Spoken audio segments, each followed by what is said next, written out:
I have come here to chew bubblegum and kick ass. And I'm all out of bubblegum.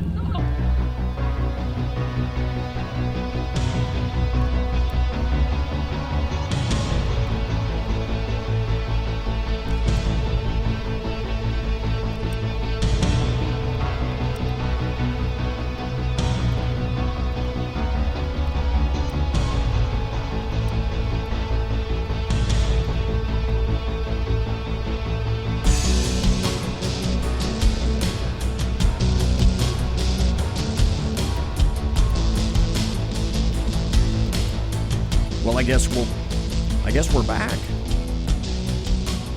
Happy week to you. Whatever week this happens to be. You know, are you aware August is almost completed yet? At my age, time flies. Anyway, but having said that, I could have sworn yesterday it was August 1st. But it's not. It's August 21st, Tuesday. The year of our Lord 2018. Ladies and gentlemen, boys and girls, children of all ages, welcome to the Bloviating Supplements Berserk Bobcat Saloon radio show, live and direct, right here from the SHR Media Network. You got a belly up to the bar. We've kept your seat, and it's great to see you back. Blaine is going to be your bartender tonight. He pours with the best of them, and the lava lamp is indeed on, illuminated right now. We don't water our drinks just like we don't water our conversation, politics, religion, crime, sex, science, economics, law. I screwed that up. We talk about it all here at the saloon. Nothing is sacred, the speech is free, but the booze is not. All that we ask is that you flush the handle. Well, you could flush the handle, but then no one would be able to flush the toilet after you. You've got to flush the toilet, then you jiggle the handle.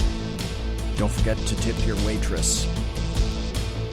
Tonight, this will be brand new for me. I have another person on for the first hour that I have never spoken to before. However, this gentleman is a highly respected individual in the D.C. area and has his own radio show, as a matter of fact. So, why is he lowering himself to be on mine? Well, let's find out.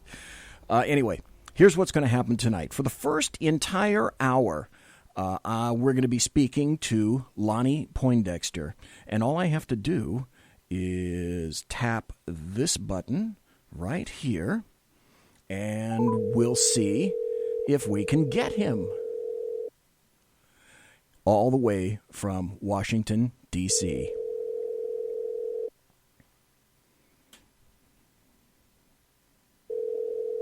Or perhaps we won't.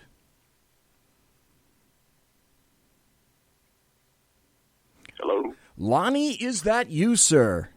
That's me, sir. Outstanding. Great to have you. We are live on the air immediately. Folks, first, I want to say this.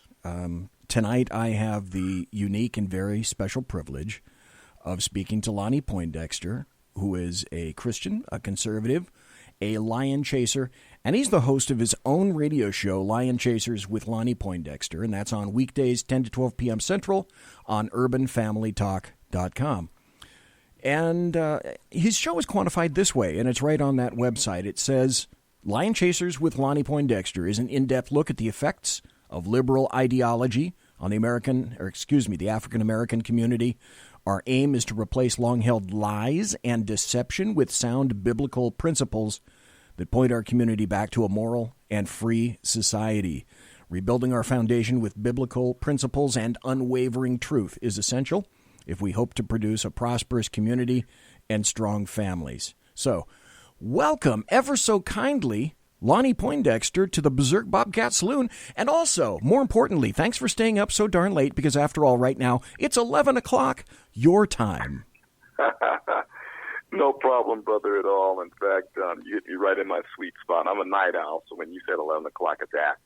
I got that. No problem at all. Okay, well, that's better yet, because usually, I don't know why, it just works out this way. The bulk of my guests happen to stem from the East Coast. And luckily, up to this point, only a few have said, I can't stay up that late. If you want to talk to me, you're going to have to pre-record me. And I just ever so enjoy talking to people live because things are just more spontaneous. You don't do any edits. You don't do any cuts. And the people that I talk to get to see who I am, and I get to hear who they are. And I got to tell you, sir, I have a ton of questions for you tonight because we've never had you here before. I don't know how many people are familiar with you, and I want to make sure that your message gets out because I have done a lot of reading, and I see you on Melanie's Facebook and a lot of other people's Facebook, which is primarily how I got to meet you in the first place. So I'm pretty sure that I'm only going to get to just a fraction of the questions. But I got to tell you, sir, right off the bat, this phrase grabbed me. And it says in the broadcast website that you have, it says, our aim is to replace long-held lies and deception. So let's be specific. What are the long-held lies and deceptions of which you speak?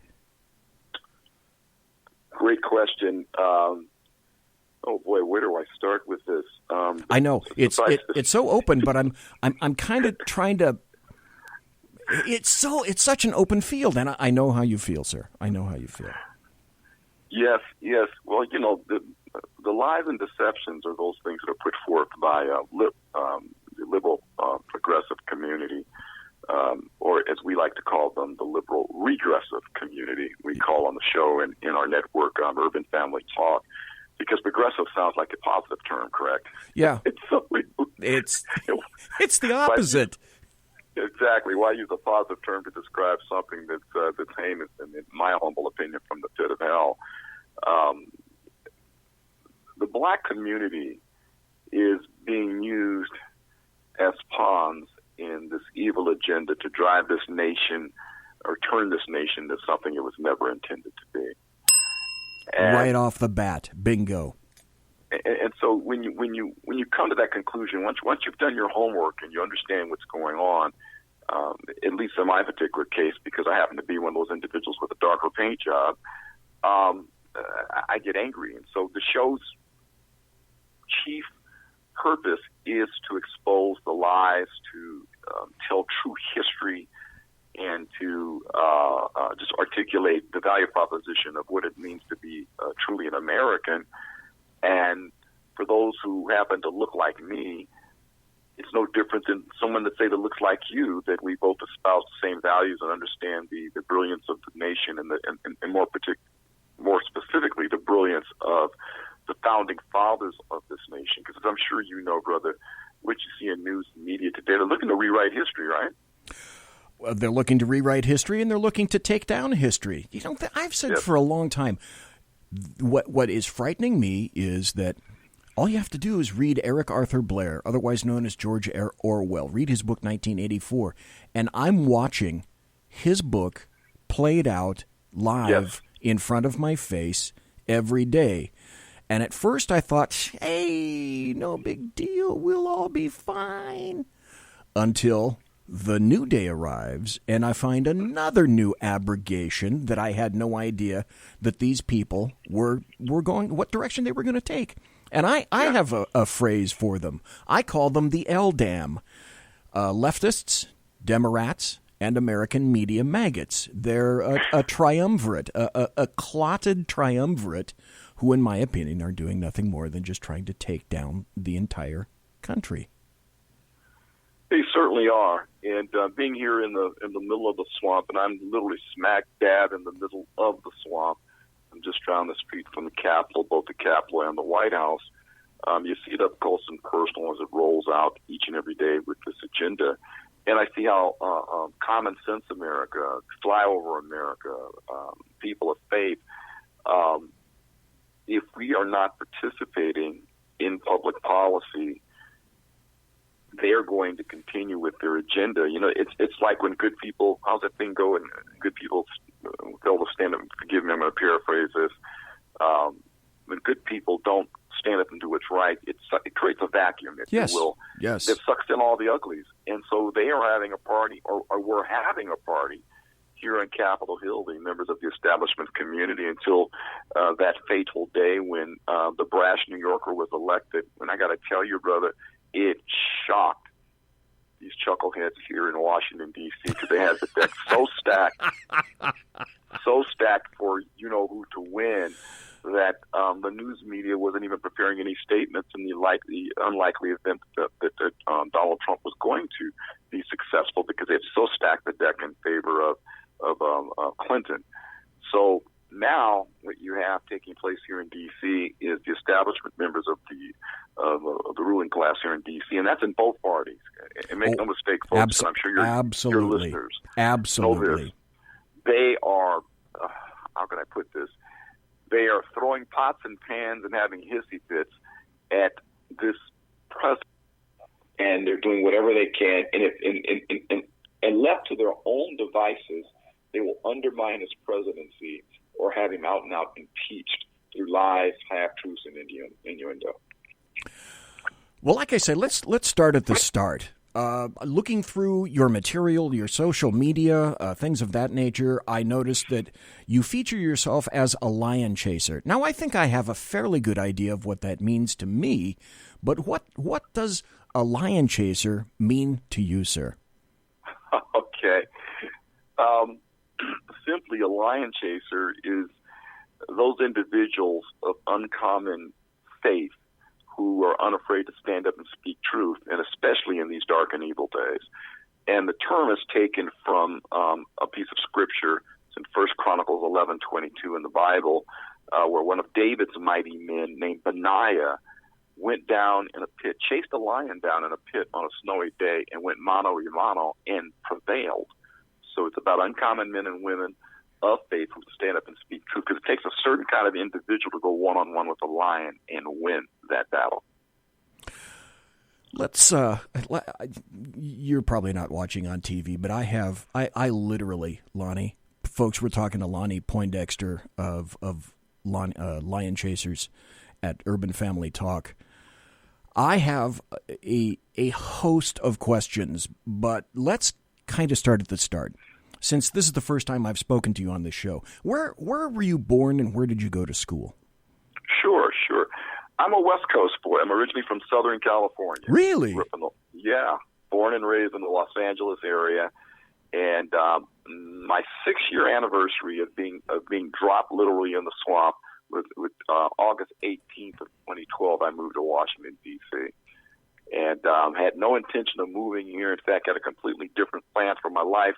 My background is one where my formal training is in IT, so I was a bit of a geek and worked in Silicon Valley for a number of years, primarily on the West Coast. Okay. And then the man upstairs got my attention one day, said, I want you to go to Washington. I want you to be involved in, what I call the Christian conservative movement. And I had other plans. And so I said, well, that's all nice, Lord, but I want to do something else. So anyway, he got my attention in the unique way that he can. I cried uncle and said, okay, I'll go. So I have no formal training in mass communications or radio. The only thing I'd ever been told was back, during my school days, I was told that I had a radio voice. So, brother, I thought that I was going to end up maybe being one of those late-night disc jockeys on the FM stations. Like, 6.5 FM, bringing you the hits. Yes. So you went to school down in Southern California somewhere then? Yes, I did. So I grew up not far from LAX, and then went to college in the Central Coastal area at Monterey Peninsula College. And then got into, was originally I had wanted to be an architect, really wanted to be a musician. And so I had aspirations of becoming a star, and I had some musical talent. But I got to tell you, brother, I don't like starving to death. And when you're a musician, you gotta struggle for your craft. And I found out I had other talents. You certainly do. That's like I decided a long time ago. I was on KFBK for a long time at a whole bunch of different radio stations. And just like you, I finally realized, hey, you know what? You're not going to make any money here. And so I decided to hoof out on my own, and I ended up doing 41 years in law enforcement. So down in Southern California, when you were growing up, Lonnie Poindexter, what was your life like when you were growing up? Well, I grew up in would be considered West Los Angeles, or what do they call it? Southwest Los Angeles area. It's the land of which today is known as gangster rap and gang warfare. Oh, and Compton? all the other sundry things. I lived in Compton, California during my early years, and then also in Inglewood, California during my grade school and secondary and high school years. So I saw that community go from being a classic bedroom community where you can leave your doors unlocked. I called it the equivalent of Leave It to Beaverland. I saw it go from that to what you see today is a land that same beautiful homes and so forth, but everybody has bars on their windows, and you don't want to be sitting near a window at night because of a stray bullet. Which is no way to live a life, and so many people are locked in there down there. I'm going to ask this question early because I think it's going to lead to a myriad of answers going away from that. Tons of different directions. So Lonnie Poindexter, for the first-time guests, I always ask this, and you started going there already, and I thought, okay, darn, is he going to take this question away from me? But you didn't. But you did start to go there. So I asked people, what were some of the most pivotal events in your life? And what I mean by that is this. Instances where your life might have been moving in one direction and something happens, an incident occurs that changes that direction entirely, or perhaps an event or a series of events that create kind of an epiphany for you. For example, for me, I've had 3 absolutely critical pivotal events in my life that absolutely altered me forever. So framed in that fashion, what might be one or some of the pivotal events in your life, sir? Ooh, that one's low and outside. I'm going to do everything I can to knock it completely out the park. For me, it took place, and there were others, but this one is kind of singular because it does tie to the others. For me, it happened in one of my best friends I grew up with. We founded a computer company in Southern California, down in Orange County in Irvine, back in the 80s. And so I was living in Northern California at the time. He started the company and told me to come down. He could use some help, so I came down to join him.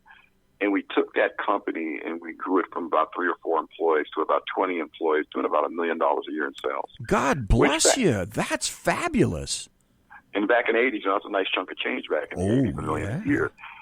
So we did that, and so we had a fair measure of success. And like most small businesses, we were undercapitalized, and rather than going out and securing loans, hindsight's 2020,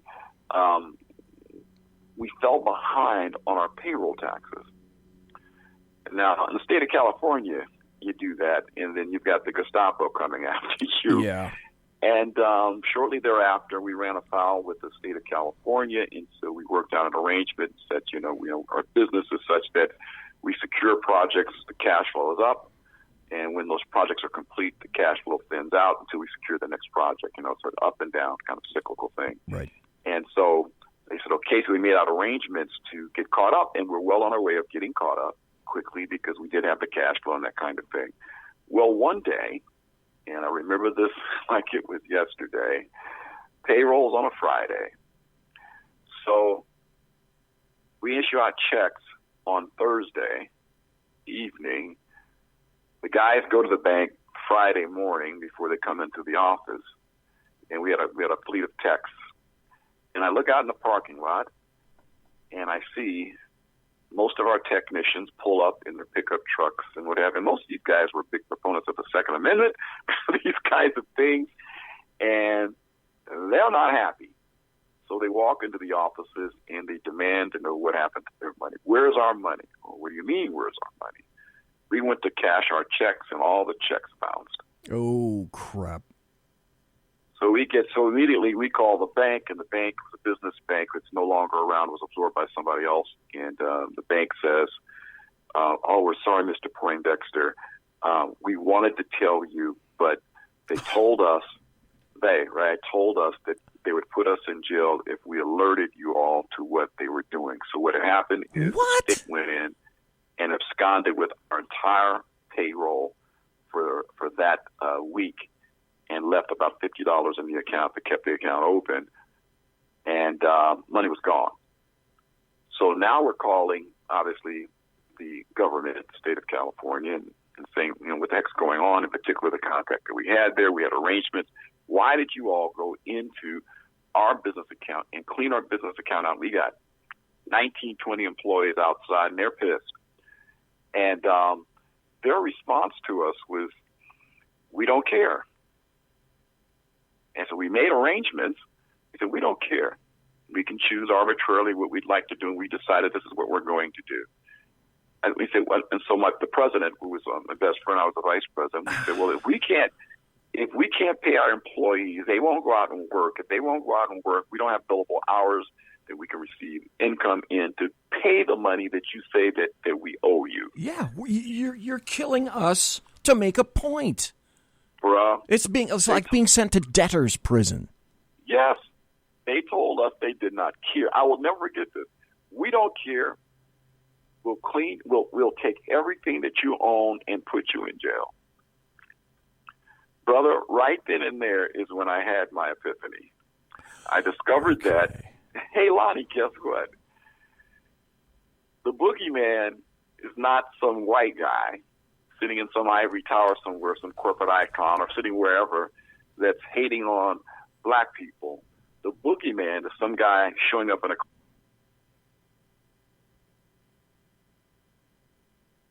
Uh-oh. Lonnie, are you there, sir? Something happened to your phone. There we go. Oh, there we go. I'm back. Okay. All righty. Well, what you were saying is that you discovered that the boogeyman exists in the form of, initially, the state of California government. Yes. And that started the journey for me. And I began to, at the same time that was going on, so it's like, God's got this unique timing. One of the employees of our company attended a church there in the Orange County area and had invited me on a few occasions to go to church. So I went with him, and I discovered a mature ministry, and the eldership had an understanding of entrepreneurship and so forth based upon its teachings of the Bible, and I began to understand what was really going on. My ideology in terms of my belief systems and so forth as it related to having a conservative worldview began to congeal then. Because guess what, bro? I was raised very conservatively. It's just that my parents wouldn't call themselves conservatives, nor would they call themselves Republicans. But I was raised with a conservative worldview. And so that's when the journey began for me to connect my conservative worldview from a biblical standpoint to a worldview from a political standpoint, if you will. And I haven't looked back since. Okay, so you didn't necessarily come from a religious family per se. Yeah. Oh, did you? Okay. Oh, yes, it did. Yeah, raised in church. You had to be in church every Sunday. Okay. All right. Yeah, parents were Methodist, yes. But essentially what occurred then, if I'm understanding this correctly, is that the melding of politics and religion came through you by way of what the government inflicted upon you years ago when you're trying to essentially make money for the government. And all you needed was someone somewhere, a faceless bureaucrat, who agreed initially to your terms and then pulled the rug out from underneath you completely. You hit the nail on the head, brother. Like I said, I remember it like it was yesterday. It changed me. It changed my business partner as well. He had more assets than I had, and they went after him, and it was a 10-year battle and ordeal for him specifically because he had the assets, the home, and all that kind of thing. I was a single guy at the time, so I guess they figured I wasn't low-hanging fruit, but they made his life miserable, and mine as well to a certain extent, but nothing like what he went through. And that's what I really began to see. I said, these folks, they don't care. And so it changes you. If you grew up and you happen to have, and I use the term darker paint job because I talk specifically about the superficiality of ethnicity in America today, because, you know, we live in such a divisive culture based upon race. And you begin to understand that, you know, the individuals that have ill will towards you, more than likely in this nation happen to be associated with the wills of government. And it's the reason why Benjamin Franklin said we have a constitutional republic if we can keep it. If we can keep it. Yes, exactly. Please excuse me, I missed my manners. I should have said this or asked you this from the very beginning. Where can people find you? Where can people hear you? And where can people read you on websites, blogs, or social media? Sure. They can catch me Monday through Friday at urbanfamilytalk.com. That's urbanfamilytalk.com. And that's 11 a.m. Eastern time zone. It's a 2-hour show. It's titled Lion Chasers. And we broadcast both over the internet via IP and also via radio towers across the country. We are a ministry outreach of American Family Association, American Family Radio, which is one of the largest Christian radio networks in the nation, with some of their neighborhood of 200 radio stations across the country. That's darn impressive. That is very impressive. Now, I went to your social media sites. By the way, folks, just to reiterate, you want to listen to Lonnie Poindexter, urbanfamilytalk.com, just as he indicated. And he's also on Facebook, Lion Chasers Radio with Lonnie Poindexter. And I went through a bunch of your social media. And, okay, here we go. Also with Twitter. And if you want to converse with Lonnie Poindexter, it's at The Lion Chasers on Twitter. But you had an article that you covered on a bit of your social media, and it said you featured an article about a $750 million U.S. steel plant in Gary, Indiana, coming back because of Trump's tariffs on imported steel. Yeah. And I read that and I thought, but wait, that just can't be right, because I thought Barack Hussein Obama insisted that none of these jobs would ever return. And an interesting thing about Gary, Indiana, by the way, is that these aren't jobs, folks. The bulk of the people in Gary, Indiana are black. And these are darn good paying jobs where people can labor, create steel. I'm a railroad aficionado, Lonnie Poindexter. I go out and I look at new rail that gets put down all across California because that's where I live. There hasn't been one piece of American-made rail since, and rail is stamped, by the way, since the 60s. It's all Nippon steel. So we can't even make steel ourselves. Well, that's changing. And I think that's also an indicator of how things are turning now. Hispanic families, there's more employment for them. Black families, there's more employment for them. Donald John Trump, the guy with the dead orange cat on his head, is changing things. And as you indicated from the very beginning, when we first started talking to each other, the people in D.C., they don't like that. And you're exactly right. It's both sides of the aisle. And let me go back just a bit. We got about 2 more minutes before the bottom of the hour break. Bottom of the hour break will break for about 5 minutes and come right back after that. You were talking about you had a calling to go to D.C. What was that like? Why did you decide, okay, I'm in Los Angeles, I've had this terrible thing occur to me, and now I'm pointed to D.C.? How did you field that? It was, I would like to say it was one of these epiphanical things, and I'll go, and, Lord stuck his hand down out of the clouds. It was basically a continuum of events that took place that brought me to the conclusion that that's where he wanted me to be. After the computer company that I helped to co-found imploded, my career took off in high tech, and that's when I started working for the Silicon Valley companies. And so for about 15, 20-year career in Silicon Valley where the money was good and the stock options were better and life was great. And then all of a sudden God has my attention and wants me to do something else. Well, I was like, don't bother me now, Lord. I'm busy making thousands of dollars. And so when that began to dry up, then I began to have my epiphany about, okay, let me look and see what I can really do here. And I discovered that once I got here that I could be of use here in D.C. amongst the community of those who have your and my collective worldview. And for your listeners out there, do not be discouraged. I know media looks like that they've got this thing all wrapped up, but I'm here to tell you that, they're screaming, jumping up and down, and so forth, because people of faith, common sense America has been awakened, the sleeping giant, and is pushing back. And there's some iconic individuals here in Washington, D.C., that sit on Capitol Hill, like your Ted Cruz, Trey Gowdy, and many others that have been working to right the ship called America. We just didn't see it being Donald J. Trump.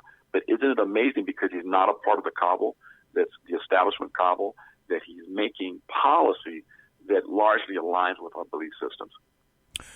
And with that, we're going to take a break. Folks, ladies and gentlemen, boys and girls, children of all ages, we are talking to Lonnie Poindexter of Lion Chasers, and we're going to be right back after this break. And again, you've opened a door to so many questions, Lonnie Poindexter. Man, I've got a ton of them. So folks, please continue listening. Don't go anywhere. Pretty please. You're listening to the Bloviating Zeppelin's Berserk Bobcat Saloon radio show, live and direct right here on the SHR Media Network. You're listening to the SHR Media Network. The new show on the SHR Media Network, Sackheads Against Tyranny, on shrmedia.com. Go there quick like a bunny, 11 p.m. Eastern, 8 p.m. Pacific, every Wednesday, live and direct on the SHR Media Network, shrmedia.com. Be there. Human by race, Christian by faith, American by nationality, and conservative by choice. Reverend Ralph J. Chittum Sr. is the right guy on SHR Media from 8:05 to 9 p.m. Monday through Friday. And if on the rare occasion I am ever wrong, I will still always be right. The right guy on SHR Media. When dirty politicians, shadow governments, and deceptive Islam blind the world with fake stream media smoke, their only fear is one man with a cane. I'm Dave Milner. Join me through shrmedia.com, highplains.talkradio.com, and the Western Free Radio Network at Spreaker, YouTube, and iTunes for a different perspective weekly on the Unpleasant Blind Guy. And catch me on Jeff Mitchell's EDL Radio on blogtalkradio.com. There's no surrender ever, because truth is not always pleasant. Hey, this is Michael Wright. And I'm Shannon Wright. Join us for The Right Way with Shannon and Mike, Monday through Thursday from 7 to 9 a.m. right here on SHR Media. Why are they joining us? For fun things like sports, politics. Oh, maybe some news and entertainment? And all kinds of other things. Money and recipes and events, all kinds of stuff. Yeah, so join us Monday through Thursday, 7 to 9 a.m. here on shrmedia.com. Hey, who's going to take Sean's chair? I'll run the buttons if you want. The what? The slider the thingies. Those what? Things. We have those? Yeah, right over there. Where? It's on the board. That damn technology. Fucking technology. I know. What are we going to call it? Call what? The show. What? The show. What show? The new show, Wednesdays. Every Wednesday on shrmedia.com. 11 p.m. Eastern, 8 p.m. Pacific. Sackheads. Against tyranny. There you go. Against tyranny. I like that. Let's do it. You guys are porked. Hello.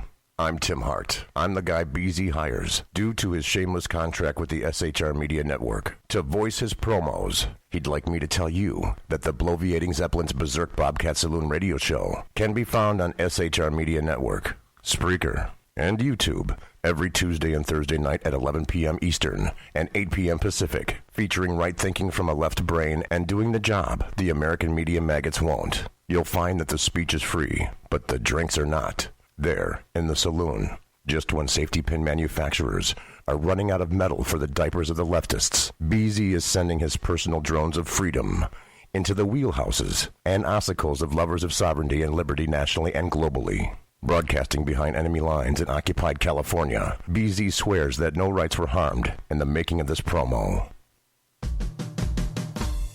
It's your business diva here, Melanie Collette. I am inviting you to a front row seat as I discuss some of the most intriguing details of wealth and finance with today's movers and shakers in the world of business. Listen in and discover financial truths on a global, domestic, and household scale. Uncover topics that will impact your wallet today and in the future. Money Talk with Melanie airs Monday through Friday, 5 p.m. East, 2 p.m. West, right here on SHR Media and High Plains Pundit Talk Radio. You can't afford to miss it. Conservative media done right. You're listening to the SHR Media Network. Ladies and gentlemen, boys and girls, children of all ages, you are listening to the Bloviating Zeppelin's Berserk Bobcat Saloon radio show, live and direct right here on the SHR Media Network.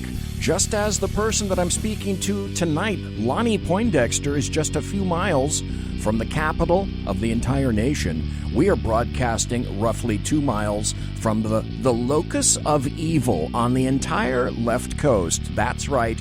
That's the Bill Mill, the capital of California in Sacramento, where on nights such as this, you can kind of take a big breath, and if the wind is in the proper direction, you can literally smell the sulfur and brimstone issuing forth from the Capitol building here in California. Now, as I indicated, we are talking to Lonnie Poindexter, who is from D.C., went to D.C., had a great career, had a little bit of an issue in Southern California with a business, and the lovely state of California, who we love the state of California, to make fun of it, actually, because this is the center of the most ridiculous stuff you can think of. If you can think of it, California wants to do it. It's a way crazy state.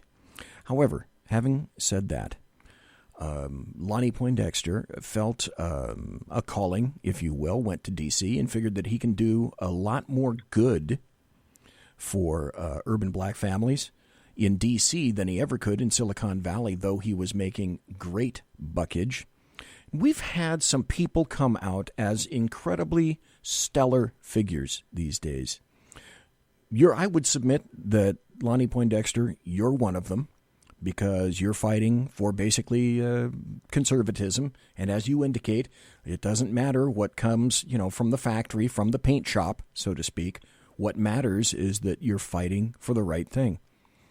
There's an audio cut that I'd like to play from you from what I would consider to be one of the strongest people who is fighting currently in D.C. And what she said was this: why does the left hate me? Well, the answer is pretty simple, because the government has played the part of drug dealer to black Americans, and I'm offering the addicts what she says is sobriety. Well, this is Candace Owens. The goal is to have a meaningful discussion about race in this country, and to actually have a meaningful discussion about what's going on in the black community, and everyone refuses to do it. They hate that I'm actually talking about the real statistics. They hate that I'm actually telling the truth, which is that black America was doing better between 1940 and 1950, when Jim Crow laws were in place, than we are doing today. How is that possible? Asking the question offends them. I'm not even allowed to ask the question. I'm open to hearing the answer, but the truth is there is no answer. There is no meaningful answer that they can give me. Because what they did is they grew government. They treated black people like heroin addicts. We keep thinking the government is going to solve our problems when in fact the government created them.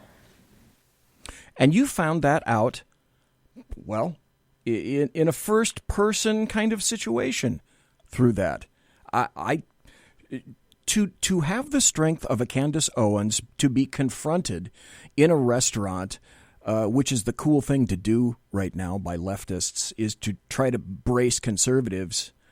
The paint job doesn't matter to leftists. Some of the biggest, baddest, most foolish racists in the country, as far as I'm concerned, are all the ridiculous people that are white, that are members of Antifa. These days, Lonnie Poindexter, it is literally right out of 1984. Left is right, up is down. It's hard to quantify this stuff, and that's why we need strong people like you. We need strong people like Candace Owens. God bless that you found your calling, because this is what you're fighting. I think I'm finally getting it. This is the incredible world that we live in now. It's so hard to figure out, where did we lose our way? You know, I'm searching. Where did we lose our way, Lonnie Poindexter? Well, first of all, let me state that Candace Owens represents that next generation of common sense Americans who happen to be black that are rising up, and it gives me encouragement, that we're going to win this battle. She is fearless, as a young lady, to stand up against the opposition that she's catching. I know what it feels like. You get called everything but a child of God when you grow up against the liberal regressive juggernaut that is driving this anti-God agenda, trying to destroy America. White liberals are the worst kind of racist. Only a white liberal. I agree completely. A white liberal has the audacity to stand up and call a black American an Uncle Tom or a sellout. And I find that, in one sense, it's funny to me. In another sense, it incenses you where you want to actually want to do harm against them. But, you can't do that. Our particular side, we know we win. We just need to continue to stand up and speak truth. We catch it all the time here in Washington, D.C. I used to work for Star Parker's Social Policy Center here in Washington, D.C. In fact, that's how I got to Washington back in 2012. Okay. And watching the barrage of obscenities hurled at her, and she's been in this movement for 20-some-odd years, it gave me a good old-fashioned ounce of what you're up against. And let me point something out here. You're probably familiar with the Heritage Foundation, one of the preeminent social policy centers here in D.C., yes. Also Family Research Council, and there's some others, Media Resource Center and others. Heritage Foundation has what they call the Mari Institute, and I forget what the acronym stands for. Dr. Patrick Fagan heads up the institute, and what they do is they do demographic studies on America, and they break it down via race, socioeconomic class, the whole nine yards. His predictions about and observations about what's happening in the black community are prophetic. They're not unlike Daniel Patrick Moynihan, who back in the 60s predicted what is happening today in black America, where you have 70+% of black households or single parent, typically female head of household. Well, brother, I've been around long enough that I remember when it wasn't like that. Prior to the mid-1960s, those numbers and statistics were the exact opposite. 70-some-odd% of black households were intact two-parent family units with the man at home and the head of household. So what has happened in the last 50, 60 years is this evil agenda, otherwise called entitlement programs, which were rolled out the same time that the Voting Rights Act was passed in 1964. The next year, they passed the entitlement programs from LBJ, Lyndon Baines Johnson, called Great Society, and they began to unravel the black community. I saw it happen in the community where I lived. I saw in my neighborhood, you could count on one hand in the entire neighborhood how many single-parent families were in the entire neighborhood. On one hand. Today, you wouldn't have enough hands to count how many broken families are in that same neighborhood. So what took place? The implementation of those entitlement programs. So Dr. Patrick Fagan said this in his statistics, and this one's going to blow your away. Southeast Washington, D.C., which is called Anacostia, right across the river from the White House, right, is a largely black enclave.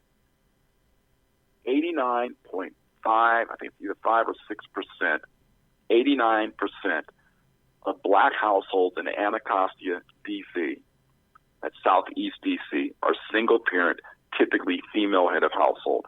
That's nearly complete systemic breakdown in the black family.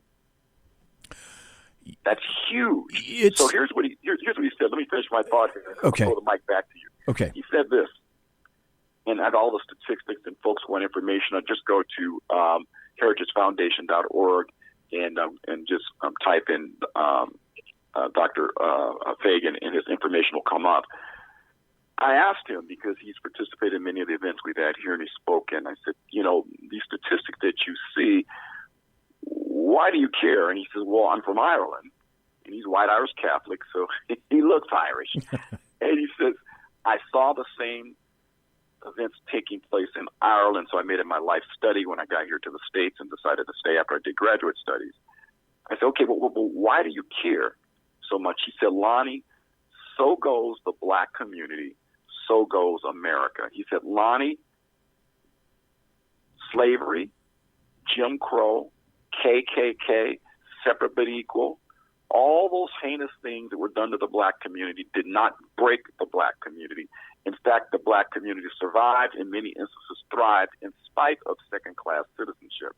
He said, but entitlement programs and this great society and the government, which Star Parker calls the new daddy, has been the unraveling of the black community. So if the black community can survive slavery, but cannot survive this particular thing with these programs, it's just that we are the petri dish or the canaries in the mine shaft for what will take place in America in general. So they were test marketing this socialism and this liberal ideology on the black community. Now they've rolled it across America, and save for this brash New Yorker being elected president, they were well on their way to accomplishing their goal. You went exactly where my next question was going to be, but you anticipated it because you're a highly educated individual. And that's this. I was going to ask you. You answered the question. In my opinion, because I'm not a young guy anymore, I lived through all of that stuff. In my opinion, it was LBJ's Great Society that turned everything upside down and was paying for black fathers to not be engaged in a family unit. It's the left that destroyed the once, as you point out, the once incredibly nuclear black family, the strong family. And again, as you point out, if black families are strong, all the other families can be strong. We can all be united together and fight the foes in the United States. But when you fracture an entire strata of people, I look to Chicago, for example. And, man, I can tell you, Lonnie Poindexter, so many things are going through my brain housing group right now. But essentially, just in the streets of Chicago, we're having a series of mass killings every weekend, and no one cares. Rahm Emanuel doesn't care. The Democrats don't care. The administrative people in Cook County in Illinois, they don't care. Chicago PD, I'm almost speechless. I'm of the opinion, though I can tell you that I don't have any contacts in Chicago PD. That's one of the few places I don't. That my guess would be, like many of the police departments here in California, they have been told that they are over-policing and that they are to back off various communities. Mm-hmm. Now, when was it? Maybe Lonnie Poindexter, you're a very knowledgeable individual now. Perhaps you can tell me the time, the day, and the date that black communities were no longer deserving of any kind of police protection. Was it 2005? Was it 1986? I am bereft of that answer. I cannot answer. But so many in the left, or what I call the LDAM, I guess Chicago just doesn't deserve any police protection, to the point where many people in the administration have said, you know what, I think this is a great idea. Let's just defund Chicago PD, because what they're working on right now just is so effective. So we've got about 10 minutes left. We've been all over the map. Negative, negative, negative. No, let's not go negative. Let's go positive. You're working in D.C., is a positive example as a role model for so many other people. So let's go positive now. Let's end this thing on a positive fashion. You're right in the pit of vipers. And being I talk to Ken McClinton all the time. I talk to him every Monday night. And he and I go back to 2016 when we met at Freedom Fest. Ken is a great dude. Yes. But Ken has told me, and I'm sure you have a like number, if not more, stories of what it has cost him personally to make his stand as a conservative. Not just in some sort of generic, well, yeah, I know it's tough kind of way, but it has cost him friendships, associations, good and friendly people that he once knew. And I would wager the same thing has occurred with you as well, just because you're a conservative and not a leftist. And your paint job, as far as everybody else is concerned, once you were sort of cloaked with that C word, you became the N word.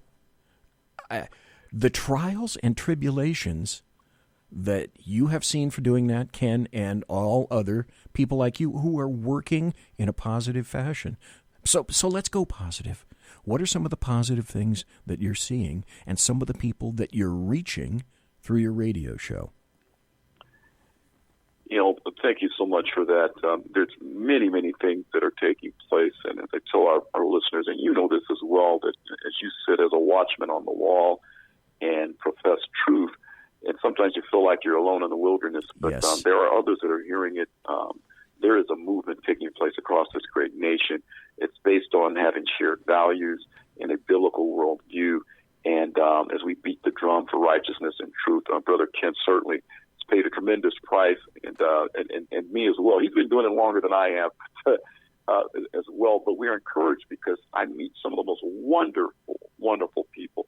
There are initiatives and programs being rolled out.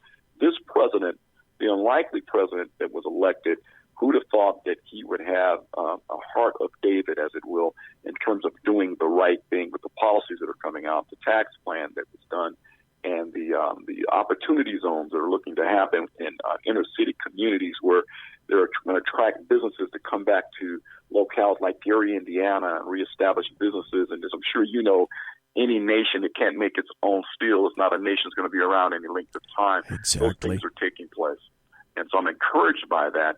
And also from the feedback, I just attended a conference in Tupelo, Mississippi over the weekend where people from all walks of life and every color in the rainbow descended on this Marriage, Family, and Life conference to talk about some of the things that we are discussing this evening. And it was a beautiful thing to see a sea of people of all color and ethnicity all joined together based upon common beliefs and values. America is not a divided nation. Do not believe what the left is telling you. Thank you. While they scream the division and divisiveness and racism, America goes about being what America's always been, with people coming together because of like values. You spoke recently, and I think we got about 8 minutes left. You spoke recently with the Walkaway Robinsons recently on your radio show. Yeah. Who are they, and what did they reveal to you, Lonnie Poindexter? They were just a regular family, a regular couple that had enough and decided they wanted to say something, just what Americans are. And they decided to do it within the form of social media, and the rest is history. Just like, what was the other gentleman named down in North Carolina that spoke at the city council meeting, and it went viral. Next thing you know, he's on Hannity and on Fox and everything. And the gentleman, he's a fireman, his wife's a homemaker, and they had just had enough. And so he said, he's not walk away, Lonnie. I've never been a part of the party. My values have always been what they've been. His wife, it took a little bit longer for her to figure it out, and she finally walked away. But they spoke common sense, brother. They spoke common sense, and it really, I tell you, it resonated with me, and it emboldened me. I'm telling you, there's a sea of people out there doing exactly that. Do not look to traditional news and media for your truth about current events. Look to shows like yours, shows like mine. Look to the Christian faith-based community. They'll give you a fair and accurate depiction on the true lay of the land. The Walkaway Robinsons, and for those people who are unaware, there's a big hashtag out on Twitter these days, hashtag Walkaway. And specifically what that means is it's an advocacy. I can't think of the guy that started the hashtag, but it's essentially an advocacy for have you had enough of the Democrats? Have you had enough of leftists? Have you had enough of the American media maggots? Well, maybe it's time to just walk away from the Democrat Party and try something new. Try a new experience. Try being a conservative. You don't have to necessarily sign up for the GOP, but you can be a conservative individual because the basic fundamental foundational question is this. What is it really, Lonnie Poindexter, that the Democrat Party has done for the black community or the black family? And I don't mean to focus specifically on the black family, but you can't avoid it because they've gone out of the way to, in my opinion, decimate the once nuclear black family. We shouldn't have to say these things. We shouldn't have to have these discussions in 2018. I agree, brother. They've looked to turn the black community into a permanent dependent class, where it looks to each and every edict, if you will, from daddy government. And it's really interesting. Before the entitlement programs and WIC and welfare and all those types of things, the black community looked to itself for its support and survival throughout America, just like the unique American experience that makes us all Americans. Yeah. And the centerpiece of the black community was the church. And, every great move in America, every great movement of God, if I can be more specific, in America took place in and of the church, starting with the founding of this nation, to the Civil War, to the movement, and now this new battle lines is the battle for religious freedoms. Because, as I'm sure you know, if you can restrict folks' religious freedoms, you can drive the church underground. If you drive the church underground, you can change this nation. But see, there's a rebellious streak within Americans. It's just right within our DNA. Think about how we said we had enough of merry old England and kicked their fannies about the U.S. to establish this nation that became the most powerful nation in the world. And what are we, 240 years old? So we got furniture in Europe older than we are. And we're still the preeminent power. That's because we're a nation built upon a Judeo-Christian ethic where anybody can make it and be successful here. And that's why everybody is trying to get here, whether they're swimming across a river, sneaking in baggage, or whatever they're trying to do to get here. And it's because America is that shining city on a hill. That's a perfect transition. You must have been in my brain housing group just for a moment, because what I was going to say and end the show with for this segment is, I wonder why now the LDAM, leftists, Democrats, and American media maggots are embracing just hot and cold running illegal immigration. And may I throw this theory out to you, Lonnie Poindexter, and you tell me if I'm even remotely, incrementally correct on this. It's because the leftists and the Democrats have finally discovered through the hashtag walk away and all sorts of other circumstances that the once nuclear black family, you are not reliable anymore. You are not efficient anymore. You are apparently not the monolithic voting bloc that you once were. You were producing for them. And now, darn you, you're looking like you may not be producing for much longer. So we need to embrace another monolithic voting bloc. And it ain't you. That's for sure, brother. The recent Rasmussen poll points that 36% of the black community sees Donald Trump as favorable and would pull the lever for him if there was an election today. That, my brother, is huge. 29%. Go back to when he was elected. Oh, yeah. It was single digits. So, something's taking place. They're looking for a new constituency. We know that. You and I know that. That's what the whole DACA thing is about. They want a new voting bloc. But not on my shift, brother, and I know not on yours. No. And probably, let me also throw this out if I might. Donald Trump was not my guy in 2016. Ted Cruz was my guy. I was not much interested in the dude with the dead orange cat on top of his head until everyone else fell by the wayside, and I found that there was something within him that resonated, and it resonated with a lot of people. So I figured, okay, I'm going to do this. I'm going to vote for him because, number one, he's not Hillary Clinton. And number two, yes. And number two, I fervently believe that he's going to clean up SCOTUS.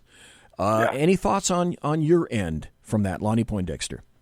Yeah, you're right in my playbook. That was the same thing. Cruz was my guy. I looked at Ben Carson as well because he's actually a friend. And how nice, how great.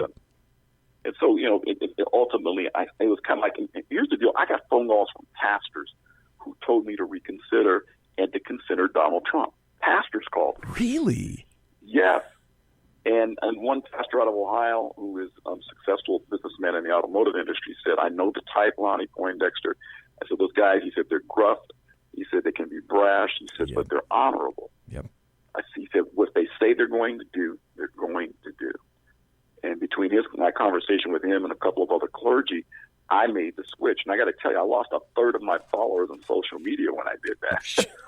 Hey, I don't doubt that for a moment. I mean, I've lost friends and acquaintances who absolutely, Lonnie Poindexter, they have nothing to do with me anymore. They will not have anything to do with me in a radio venue as they used to. On social media, they won't take my phone calls because I just supported and voted for Donald Trump. One final question again. Where can people find you? Where can they hear you? Where can they see you? And where can people find you on social media? They can find me Monday through Friday at 11 a.m. until 1 p.m. Eastern at our urbanfamilytalk.com. That's urbanfamilytalk.com. The name of the show is Lion Chasers with Lonnie Poindexter. We talk about the intersection between faith and public policy.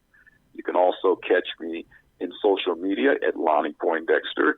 I think I might have a few slots left on my friend page. So I've got plenty of room on my fan page, and that's Lion Chasers Radio with Lonnie Poindexter. You'll find most of my commentary there. You also can go to urbanfamilytalk.com, and I've got written commentary there on that website. And a new outreach, which was contentofcharacterseries.com. That's contentofcharacterseries.com, which is a new launch from last year, where we're taking this message that you and I hold near and dear, and we're taking it to urban communities throughout America. And we had 3 events so far this year, and we have another 2 scheduled before the end of the year, and we're building momentum and changing hearts and minds and looking to right this ship called America. Absolutely correct. Lonnie Poindexter, thank you ever so kindly for being here tonight in the saloon. I know it's late where you are, and I appreciate the time that you took to be here live and direct. I would love to have you back. Would you consider that sometime, sir? Anytime, brother. Sounds like you're a night owl like I am, so we're both up at the same time. I pretty much am. Folks, you've been listening to Lonnie Poindexter, a Lion Chaser, and thank you, sir, for being here. I say take care, God bless, and be safe, sir. All righty. Good night. Good night. Folks, that was Lonnie Poindexter, a Lion Chaser. You know where to go to find him, to listen to his radio show. I thank him ever so much for being here tonight. We're going to take a break and come back with a slight different direction, but not entirely. You're listening to the SHR Media Network. The new show on the SHR Media Network, Sackheads Against Tyranny. On shrmedia.com. Go there quick like a bunny, 11 p.m. Eastern, 8 p.m. Pacific, every Wednesday. Live and direct on the SHR Media Network. shrmedia.com. Be there. Human by race, Christian by faith, American by nationality, and conservative by choice. Reverend Ralph J. Chittum Sr. is the right guy on SHR Media from 8:05 to 9 p.m., Monday through Friday. And if on the rare occasion I am ever wrong, I will still always be right. The right guy on SHR Media. When dirty politicians, shadow governments, and deceptive Islam blind the world with fake stream media smoke, their only fear is one man with a cane. I'm Dave Milner. Join me through SHRmedia.com, HighPlainsTalkRadio.com, and the Western Free Radio Network at Spreaker, YouTube, and iTunes for a different perspective weekly on the Unpleasant Blind Guy. And catch me on Jeff Mitchell's EDL Radio on BlogTalkRadio.com. There's no surrender ever, because truth is not always pleasant. Hey, this is Michael Wright. And I'm Shannon Wright. Join us for The Right Way with Shannon and Mike, Monday through Thursday from 7 to 9 a.m. right here on SHR Media. Why are they joining us? For fun things like sports, politics. Oh, maybe some news and entertainment? And all kinds of other things. Money and recipes and events, all kinds of stuff. Yeah, so join us Monday through Thursday, 7 to 9 a.m. here on SHRmedia.com. Hey, who's going to take Sean's chair? I'll run the buttons if you want. The what? The slider what? thingies. Those what? things. We have those? Yeah, right over there. Where? It's on the board. That damn technology. Fucking technology. I know. What are we going to call it? Call what? The show. What? The show. What show? The new show, Wednesdays. Every Wednesday on SHRmedia.com. 11 p.m. Eastern, 8 p.m. Pacific. Sackheads. Against tyranny. There you Against go. tyranny. I like that. Let's do it. You guys are porked. Hello, I'm Tim Hart. I'm the guy BZ hires due to his shameless contract with the SHR Media Network to voice his promos. He'd like me to tell you that the bloviating Zeppelin's Berserk Bobcat Saloon radio show can be found on SHR Media Network, Spreaker, and YouTube every Tuesday and Thursday night at 11 p.m. Eastern and 8 p.m. Pacific, featuring right thinking from a left brain and doing the job the American media maggots won't. You'll find that the speech is free, but the drinks are not. There, in the saloon, just when safety pin manufacturers are running out of metal for the diapers of the leftists, BZ is sending his personal drones of freedom into the wheelhouses and ossicles of lovers of sovereignty and liberty nationally and globally. Broadcasting behind enemy lines in occupied California, BZ swears that no rights were harmed in the making of this promo. It's your business diva here, Melanie Collette. I am inviting you to a front row seat as I discuss some of the most intriguing details of wealth and finance with today's movers and shakers in the world of business. Listen in and discover financial truths on a global, domestic, and household scale. Uncover topics that will impact your wallet today and in the future.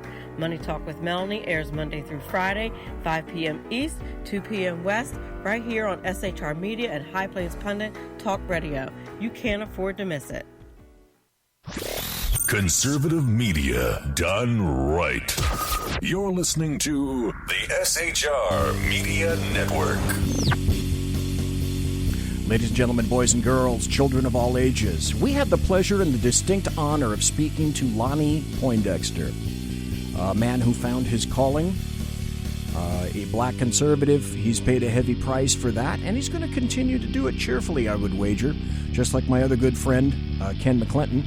I'm on Ken's show every Monday, and you want to listen? You should do it. You should listen to Lonnie Poindexter. He's on Monday through Friday. I think he said 11 a.m. Now, that would be Eastern time, every day of the week. What a great guy, and I thank him ever so much for being on the air with me.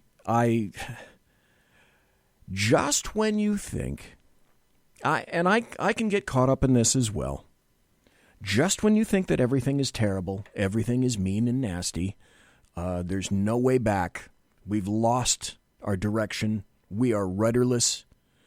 You talk to an individual like Lonnie Poindexter, and you realize, as a matter of fact, no, that's not how these things work.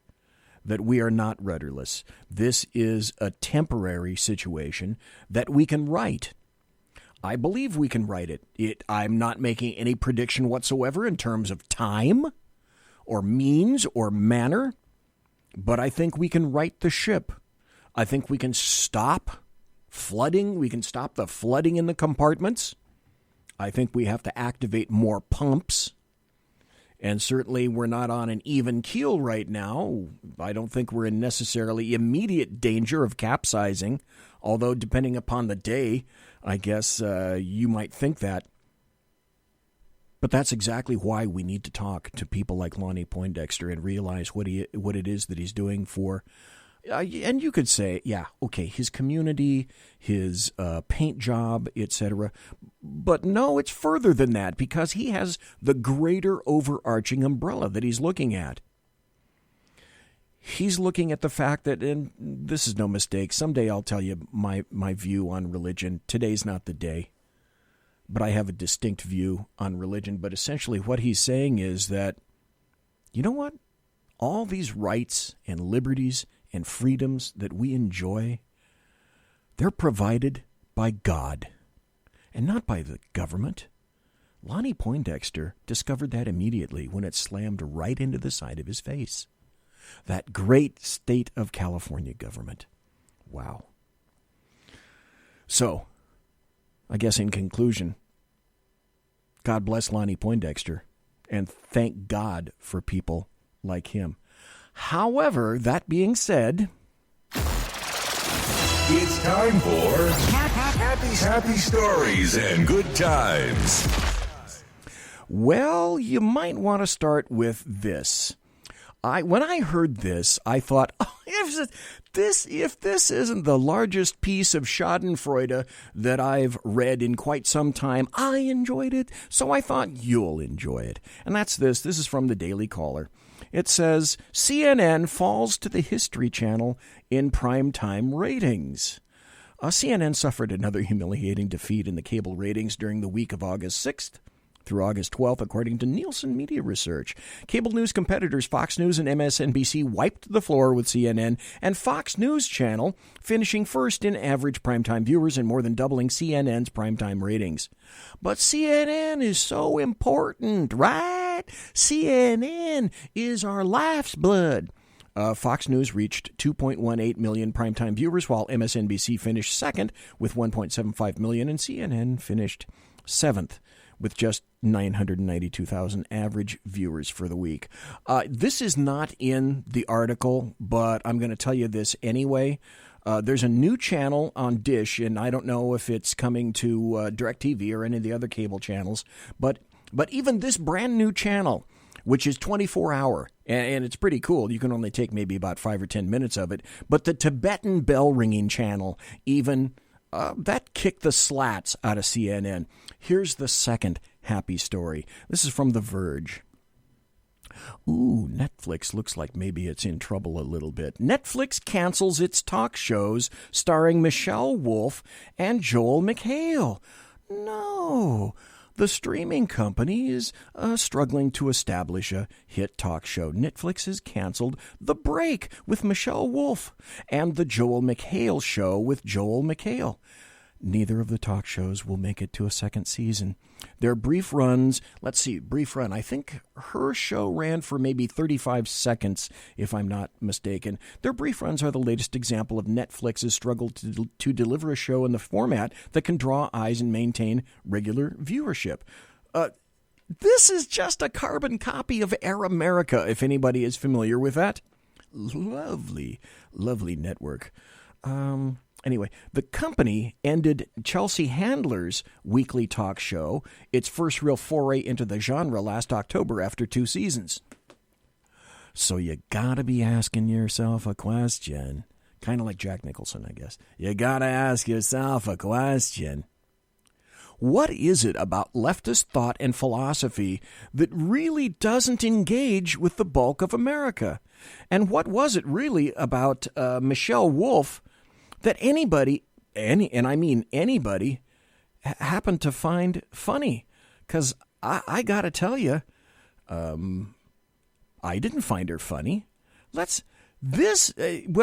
guess certain people think that this tone of voice and the words she's saying right now, that this is an absolute laugh riot. This is the White House press conference thingy, and Michelle Wolf, hey, I could listen to that voice for hours and hours and hours, couldn't you? And of course we have Sarah Huckabee Sanders. We are graced with Sarah's presence tonight. I have to say I'm a little starstruck. I love you as Aunt Lydia on The Handmaid's Tale. Mike Pence, if you haven't seen it, you would love it. Every time Sarah steps up to the podium, I get excited because I'm not really sure what we're going to get. By the way, I just thought I should tell you that Sarah Huckabee Sanders is immediately to Michelle Wolf's left. You know, a press briefing, a bunch of lies, or divided into softball teams. It's shirts and skins, and this time don't be such a little bitch, Jim Acosta. Okay, I think I've had enough of her. Haven't you too? I bet you have.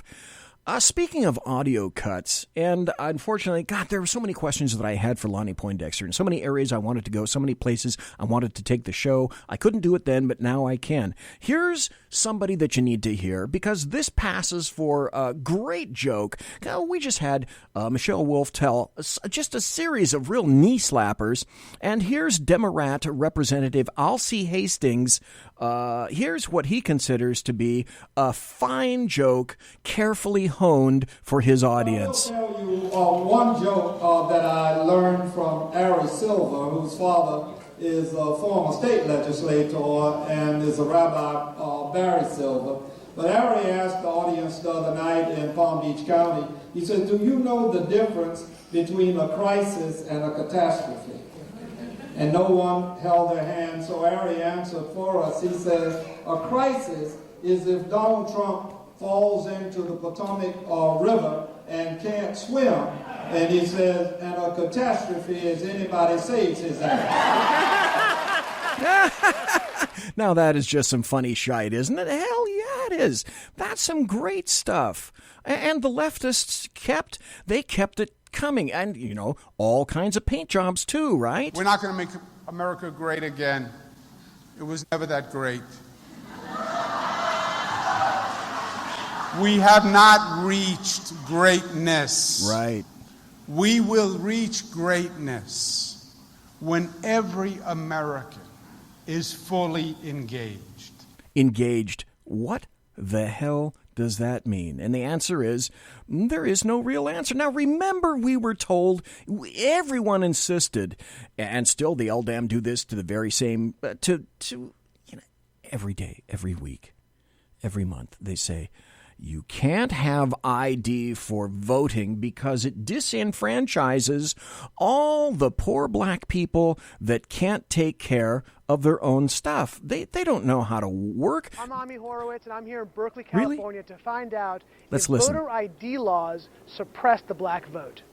Now, what is he doing? He's going to Berkeley, California to talk to white people about suppression of blacks by voter ID laws. Isn't that's a great idea. So let's go onto the Berkeley campus and let's have him grab some people. Yeah, they're usually pretty racist and they're bad. I think voter ID laws are a way to perpetuate racism. Would you go as far as say those laws are racist? For sure. Do you think it suppresses the African American vote? Definitely. White. Because they're less likely to have state IDs. Minority voters are less likely to have the kinds of IDs that have been described or required. Okay, what these people are saying is that blacks are gibbering idiots. These type of people don't live in... That's BZ doing left speak translations for you. Areas with easy access to DMVs or other places where they can get identification. You can always get IDs you do over the internet. Okay. That also would stop make it just difficult? for a second. I got to play this over again for you. This little young turd couldn't be more condescending if he tried. Oh, so go ahead and try. These type of people don't live in areas with easy access these type of people to DMVs or other places where they can get identification. You can always get IDs you do over the internet. Jesus. That also would make it difficult for black people in particular? Yeah, you have to have access to the internet. You have to be able to pay an internet service provider for certain fees. Do you think that's harder for black people to go online? Well, I feel like they don't have the knowledge of how it works. They don't have the knowledge. They, translated BZ, they meaning blacks, don't have the knowledge of the internet. Again, they're gibbering idiots. A lot of people have smartphones, but you might not have data. For most of the communities, they don't really know what is out there just because they're not aware or they're not informed.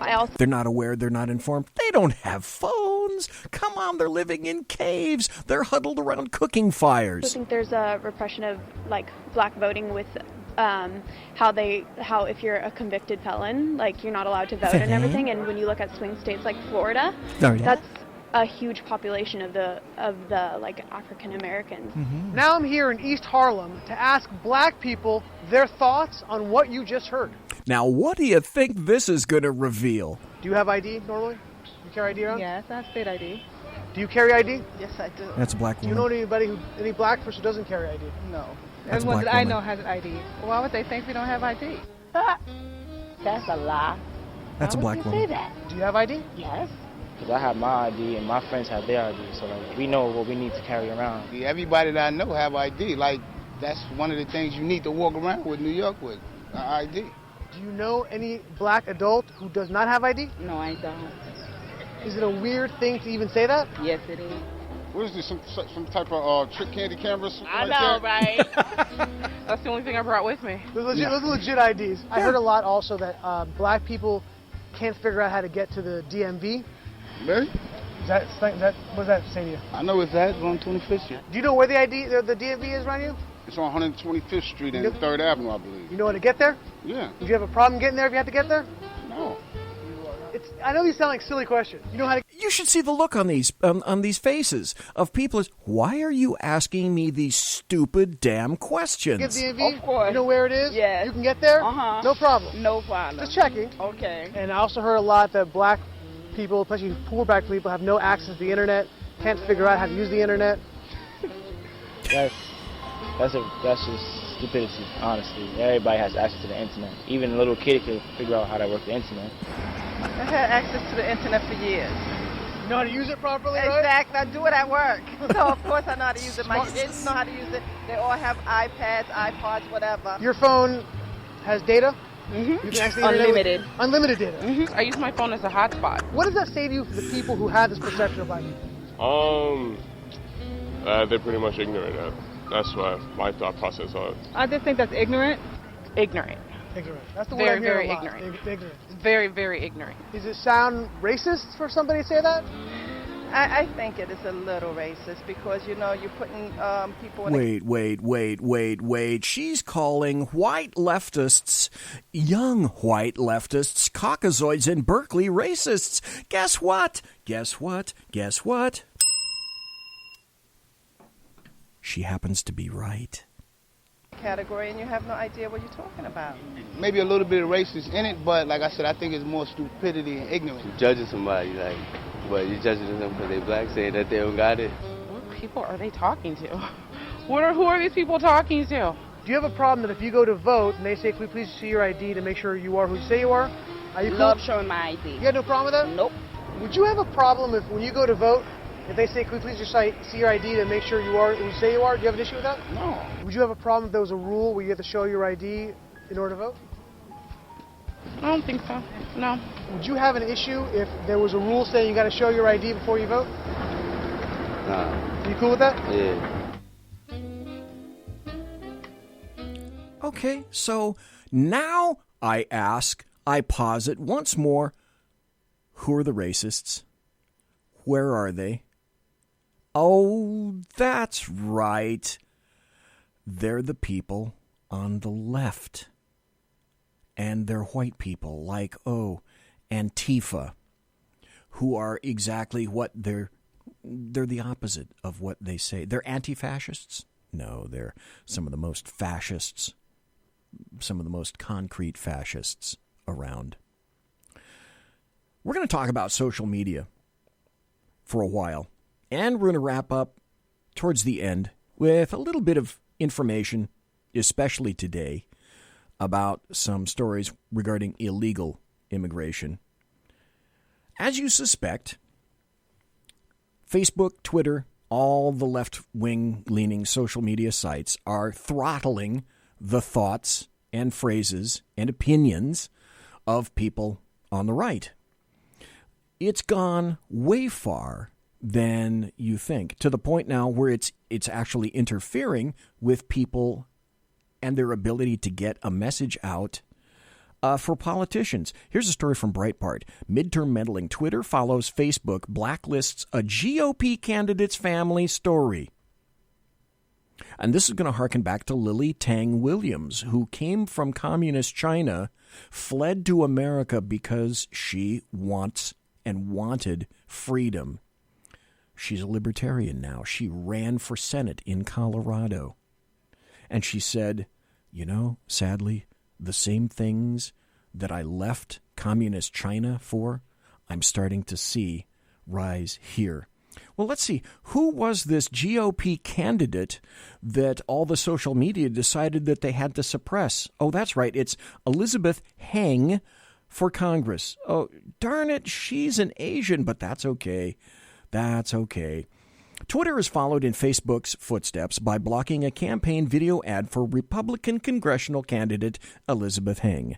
Facebook eventually admitted that a campaign video including the communist atrocities in Cambodia is not shocking, disrespectful, or sensational, but Twitter, which they described the ad as obscene, disagrees. So shortly after Facebook came under fire for refusing to allow Republican congressional candidate Elizabeth Heng to advertise with a campaign ad on the platform, Twitter did the same thing. They made the same decision. Facebook blocked the ad, which shared the story of she was just sharing the story of her family, the Heng family, being forced to flee Cambodia for the United States of America, claiming that Facebook couldn't allow videos that contained shocking, disrespectful, or sensational imagery on their advertising platform. The ad was eventually approved, with a Facebook spokesman stating, "Upon further review, it is clear the video contains historical imagery relevant to the candidate's story. We've since approved the ad and is now running on Facebook." That's a decision that apparently Twitter disagrees with. And now here's an individual who said, let's just name names, obviously a Democrat. Senator Chris Murphy, a Democrat from Connecticut, is calling on other tech companies to ban more sites like InfoWars and says, quote, "The survival of American democracy depends on it." So let's see. The survival of American democracy revolves around censorship and revolves around essentially the removal wholesale of the First Amendment. I don't know. Maybe I'm just desperately wrong, but I could have sworn that pesky First Amendment is, oh, that's right, it's the First Amendment. So let's see, it must be the First Amendment because it's the most important amendment in the Bill of Rights. Does that one have anything to do with it? He continues, Senator Chris Murphy of Connecticut. InfoWars is the tip of a giant iceberg of hate and lies that uses sites like Facebook and YouTube to tear our nation apart. These companies must do more than take down one website. The survival of our democracy depends on it. And that's what he tweeted a couple of Mondays ago. The very survival of our democracy depends on it. Now, if you ever happen to read Powerline, they used to be really huge. And let's see, I got about 3 more minutes before the bottom of the hour break. John Hinderaker writes for Powerline, and he wrote this: how the left is outsourcing censorship of the internet. Liberals control every newspaper in America, as far as I know, except the Manchester Union Leader. They control CBS, ABC, NBC, and every cable network except Fox News. They control what is left of the news magazines and pretty much every other magazine, too. Only talk radio and that darn pesky internet is still outside their grip. So that's where they seek to impose censorship. And that's absolutely correct. They cannot compete in the open mind area of ideas and thoughts. Make a good idea, craft a good opinion, offer your thoughts, and let's roll it out there. And if you can make some money doing that and thinking that way, great. Air America, no, not so much. But they have a problem. That First Amendment. The government can't suppress conservative speech on the ground that it's hate speech, i.e. something that liberals don't like. That was recently reaffirmed, by the way, don't know if you remember it or not recently, by a 9-0 decision of the Supreme Court.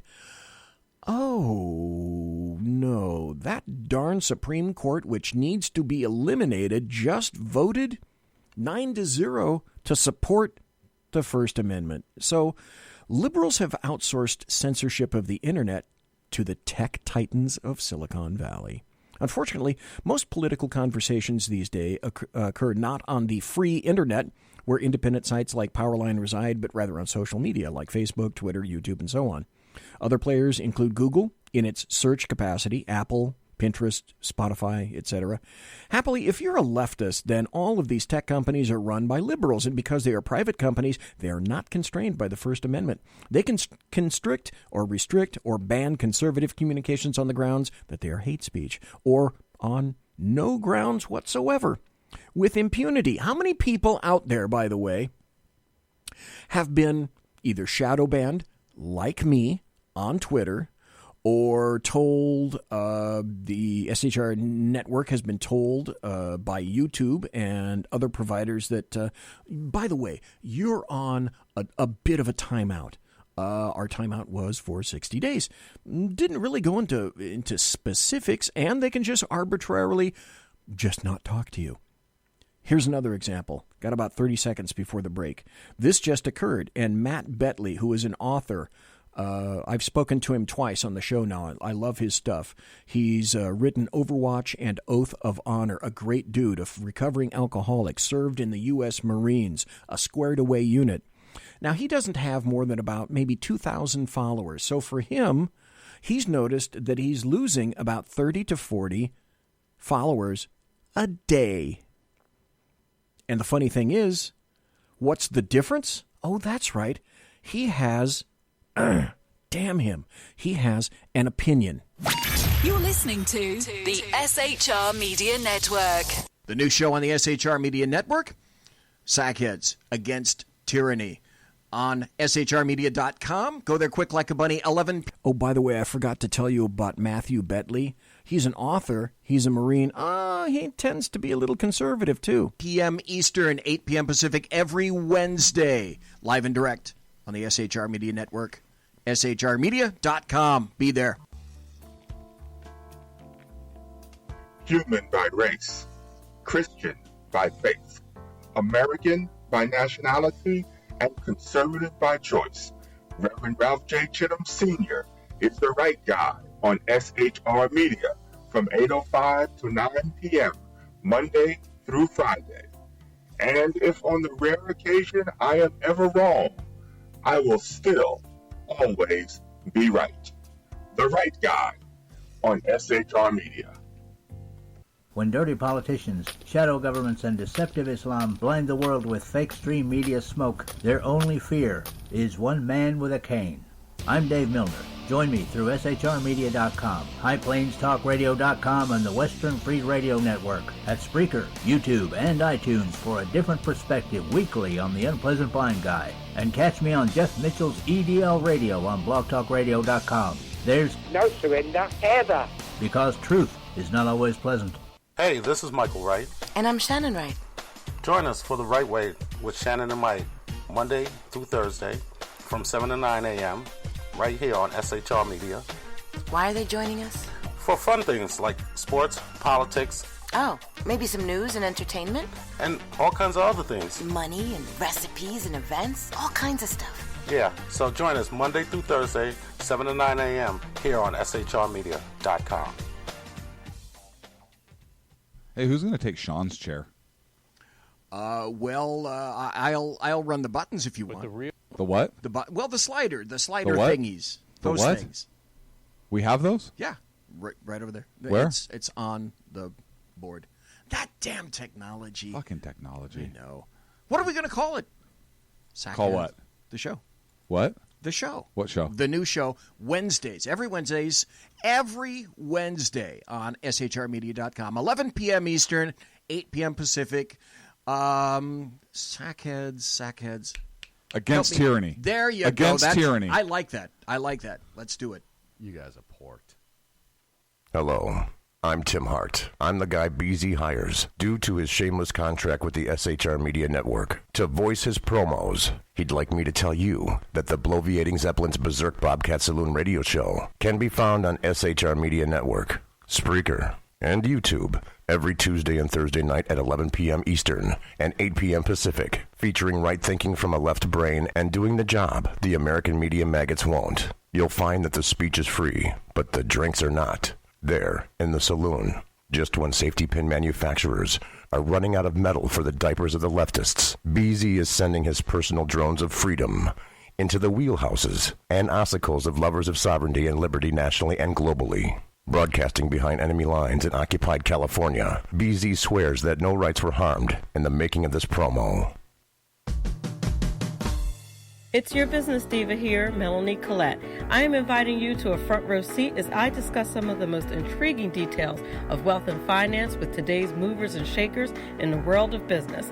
Listen in and discover financial truths on a global, domestic, and household scale. Uncover topics that will impact your wallet today and in the future. Money Talk with Melanie airs Monday through Friday, 5 p.m. East, 2 p.m. West, right here on SHR Media and High Plains Pundit Talk Radio. You can't afford to miss it. Conservative media done right. You're listening to the SHR Media Network. Ladies and gentlemen, boys and girls, children of all ages, welcome back to the Bloviating Zeppelin's Berserk Bobcat Saloon radio show. A conservatarian like myself as a host, providing information and wonder to you. Thanks again to Lonnie Poindexter, a Lion Chaser himself, who was sufficiently gracious to talk to us for the entire first hour as he was speaking from Washington, D.C., just as we meaning the SHR Media Network, we're 2 miles that way from the locus of evil, the Bill Mill, the capital of California, Sacramento. He's roughly 2 miles away from the D.C. capital and decided that he could do a better job and get more things taken care of if he were to go to essentially D.C. himself, and he did. So thanks again to Lonnie Poindexter. We're talking now about social media and its absolute throttling of free speech. And just, by the way, for those who are not aware, Jack Dorsey is the CEO of Twitter. And something remarkable came out of his pie hole just a couple of days ago. The question behind the question is, are we doing something according to political ideology or viewpoints? And we are not, period. We do not look at content with regards to political viewpoint or ideology. Lie. But here comes the best part. We look at behavior. Okay. Yeah. But what that particular little bit failed to say is we need to constantly show that we are not adding to our own bias, which I fully admit is more left-leaning. Well, wait a minute. See, because if I had a producer after Jack Dorsey would have said, but yeah, we are a little bit more left-leaning, you would have heard. I mean, I think he's very clear. But I don't have a producer, so that's not what you heard. Jack Dorsey saying that we do indeed lean left. I need to play this cut for you now because this is Nigel Farage speaking with regard to, and he has what I consider to be a very unique perspective on social media. And he's saying what we need to do is we need to treat Twitter like a biased publisher and sue. He's on Tucker Carlson. Good evening, everybody, and welcome to Tucker Carlson Tonight. I'm Tammy Bruce, filling in for Tucker this evening. It's great to be back with you. You know, it's like the early 2000s again. Rosie O'Donnell has been having another meltdown over Donald Trump. This guy is in no means mentally stable enough to run this country, and he should be impeached, and every congressman who hasn't filed those articles should lose their job. Oh, well, there you go. We have more of that just ahead. Plus, Black Lives Matter crashing a police officer's own wedding. Parents, I just wonder if you started planning your wedding before you killed stuff. By the way, this occurred in Sacramento, right here in Sacramento. This is a Sacramento Police Department officer who's having his wedding plans crashed by Black Lives Matter. Oh, in the form of a white person. Park or after, and how you've been sleeping since March 18th. And I know this is supposed to be the happiest day of your life. You will not have that opportunity ever. But first, tech companies are taking the lead in suppressing any voices that dissent against the left. In the past few days, Apple, Facebook, YouTube, Spotify, and other companies have all banned Alex Jones from using their platforms. Also, Twitter purged various libertarian accounts. Instagram temporarily banned Tommy Robinson. Facebook took down a Stop right there. Stop right there. Facebook and the social media platforms banned liberty. That's the Libertarian Party. That's their platform. Freedom and liberty. Well, we can't have extra doles or helpings of freedom and liberty, can we? GOP candidates' ads for allegedly being offensive. And Democratic Senator Chris Murphy says mass censorship is needed to ensure, quote, the survival of the democracy, end quote. Right. I guess he doesn't realize the irony there. Who's next? Well, on MSNBC, some say Twitter should ban the president. Trump has insulted someone via... Oh, by the way, let me stop and insert this right now. I said this numerous times to President Trump. I'll say it to people here. I've said it before. I will continue to say it. I think Trump should abandon Twitter. When Trump abandons Twitter, he will take literally millions of eyeball views and clicks away from Twitter. Where he should go is to the next free platform, Gab, GAB.AI. They've got a kind of a funky interface. Trust me, Gab would kick up its heels in grand. They would do anything and everything they could to attract Donald Trump over to their platform. And so remove Trump from Twitter? Hell yeah. President Trump, go over to Gab. And we'll see how well Twitter does after that. Twitter at least 487 times. Is there a point in which Twitter says this is a violation of our ethics, we're going to shut you down? I think there probably is a Rubicon he could cross, but he hasn't crossed it yet, for Twitter at least. Well, let's have this conversation now. Nigel Farage once led the UK Independent Party and spearheaded the Brexit campaign. He joins us now. Nigel, thanks for coming up with us. Thank you. Look, obviously... This potential policy is beautiful. Here's the issue. This is nothing new, right? We've seen this happening for quite some time. Even Diamond and Silk is a very good example on Facebook. But you've got an op-ed in USA Today, and you've got a very interesting idea about perhaps how we can start to approach this kind of banning and this assault on conservative ideas on social media. What do you have to say? Yeah, I mean, look, Mark Zuckerberg has always claimed that Facebook was a platform for all ideas. Fine. In doing that, he says, I'm not a publisher. I'm just a means of people putting out their messages. Whatever you think of Alex Jones and InfoWars, and, you may say, hey, this guy's a bit out there. The point is, he's got a big following. He has an opinion. And if you believe in free speech, if you believe in your First Amendment rights, people should be allowed to do this. I would say that by banning Jones, by shadow banning many others, Facebook and others are now effectively becoming a publisher, and that means, because they're taking editorial decisions, they should be open to being sued as other media organizations are. Now, I would argue, because, look, we're all looking at how to find some balance. Brilliant. Here, because we do clearly see it's unfair. We see ranging from congressmen being shadow banned to celebrities who have the wrong opinions, might be somewhat conservative, that we're trying to find a framework, especially with mainstream media being 85% liberal. And we see that push. But we're the content in social media, which gives us an edge. But let me suggest, though, that some of the... By the way, if you haven't heard that before, in any form of social media, you are the package. You are what they're selling. They're making money off of you. You are the product. You are the content. The argument by Twitter, and what they're doing is they're saying that these comments violate their standards. And if we open it up to, let's say, lawsuits for libel, wouldn't it make it even more difficult to have speech? Wouldn't more people be banned? Wouldn't there be more people suspended? No, because if you're a platform for all ideas, you are not a publisher. That is the point. And what Zuckerberg and the other tech giants are trying to do is they're now trying to have it both ways. On the one hand, they claim, we're not publishers. Bingo. We're not open to libel because we let everybody give their opinion. But on the other, they now, in a very sinister way, are starting to ban and shadow ban people. I mean, take, for example, on Facebook, PragerU. An organisation that I've spoken for. I've been to their events.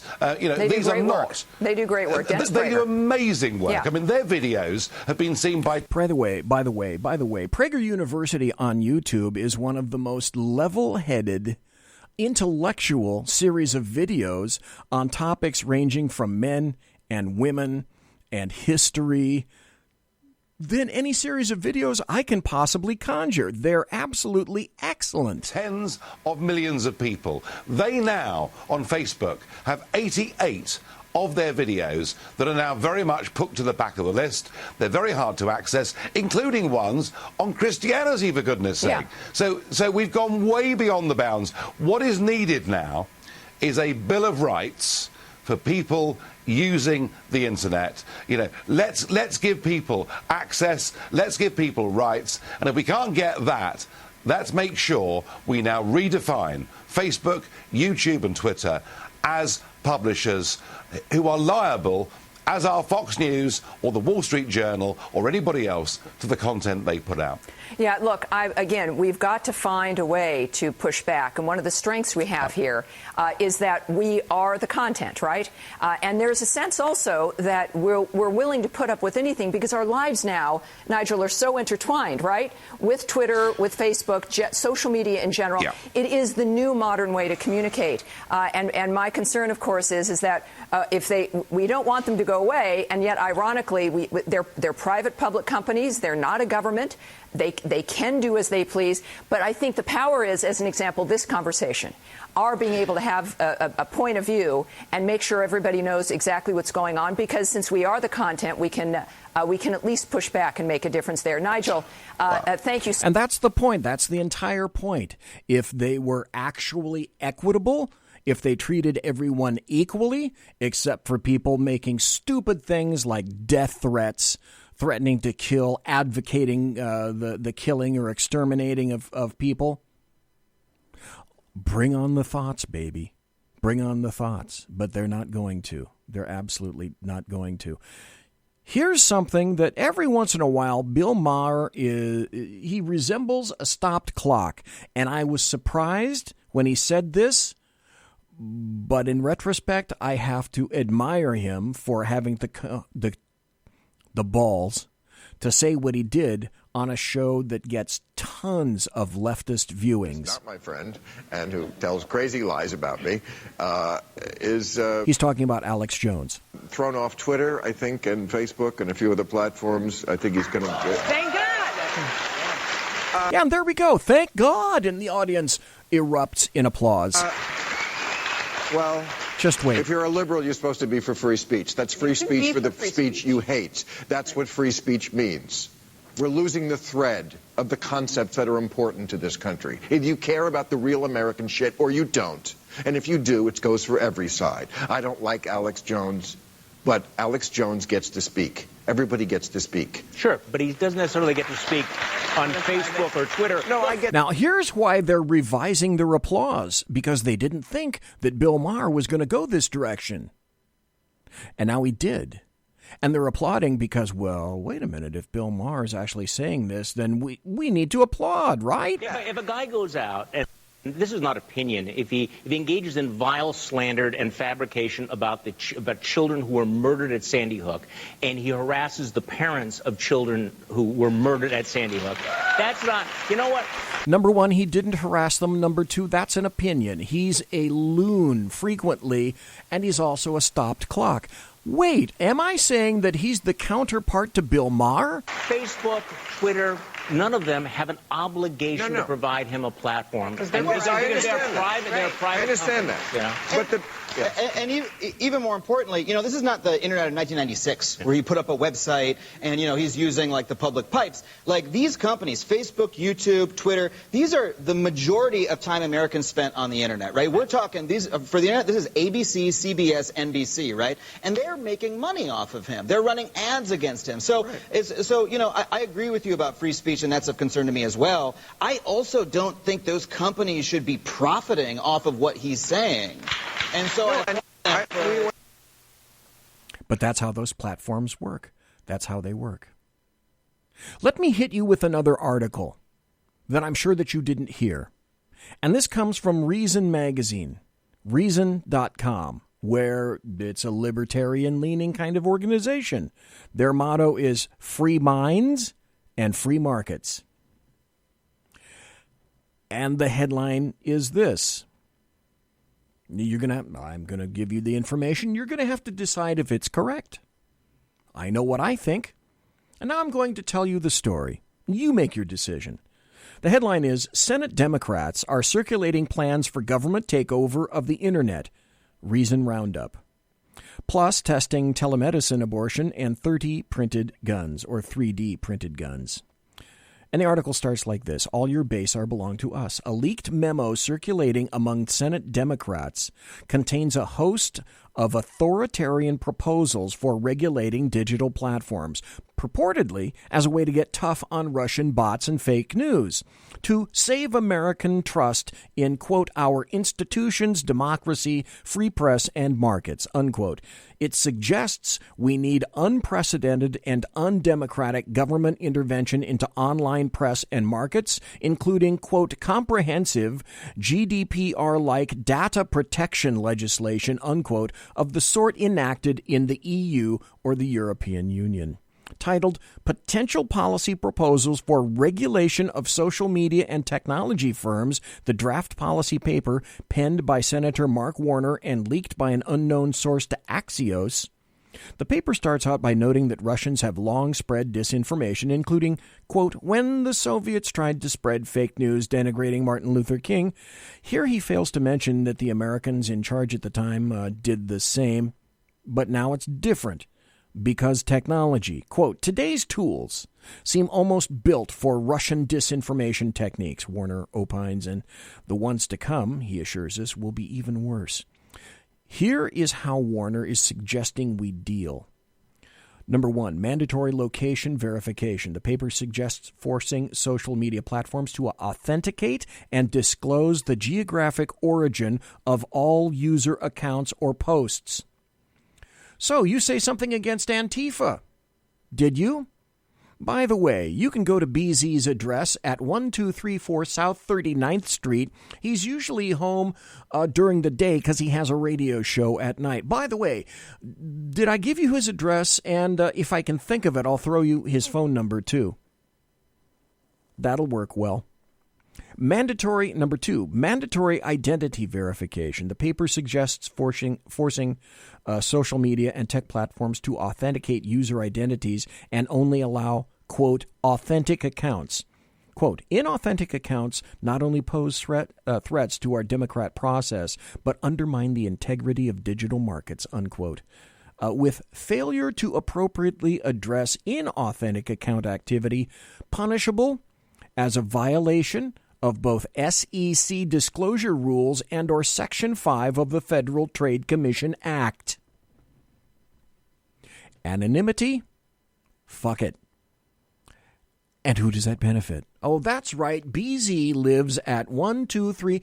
You see where I'm going with this, I'm guessing.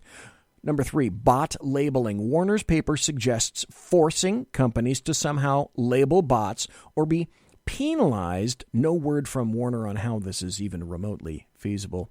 Number four, define popular tech as essential facilities. These would be subject to all sorts of heightened rules and controls, says the paper, offering Google Maps as an example of the kinds of apps or platforms that might count. The law would not mandate that a dominant provider offer the serve for free, writes Warner. Rather, it would be required to offer it on reasonable and non-discriminatory terms provided. By who? By the government. Other proposals include more disclosure requirements for online political speech, more spending to counter supposed cybersecurity threats, more funding for the Federal Trade Commission. Of course, let's expand government every more. Let's expand it ever more. A requirement that companies' algorithms can be audited by the feds. By the way, for a tech company to throw open their their algorithms to the government is like going to Boeing and saying, Boeing, Give us all your information, blueprints, etc., and all your hard work, software and hardware programs that are currently used in the 787 Dreamliner. Give us all of that. And we might make it public, I don't know, but we're going to monitor the crap out of you for that. That's a great idea. The paper also suggests making it a rule that tech platforms above a certain size must turn over internet data and internal data and process to independent public interest researchers. Well, who would sit on that panel? And who makes that decision? That's right, once again, government. So that they can identify potential public health addiction effects, anti-competitive behavior, radicalization. Who's a radical in the eyes of leftists? Oh, that's right. People on the left think that people on the right are radicals. So, yeah, we'd be monitored for radicalization, scams, user-propagated misinformation, and harassment, data that could be used to inform actions by regulators or Congress. Stop. Is there anyone besides me thinking that this is a wonderful and delicious way to shut down, essentially, the internet? Well, first it might start with social media, but eventually it would be for the internet. Well, that's what this paper is all about. That all sounds like such a grandiose and wonderful idea, doesn't it? Pfft, of course it does. You bet it does. How long will it be that we still have free speech in this country? I was positive in my talking to Lonnie Poindexter. We need positive messages. But I wish I could say that I was confident that things will remain positive. We have about 5 minutes left, about 3 minutes left for the show. I'm only going to be able to touch on this peripherally because of the time element. Today, Molly Tibbetts, by the way, if you did not know, a person who has said in the past that she hates white people, oddly enough, she's white, was murdered, and her body was found.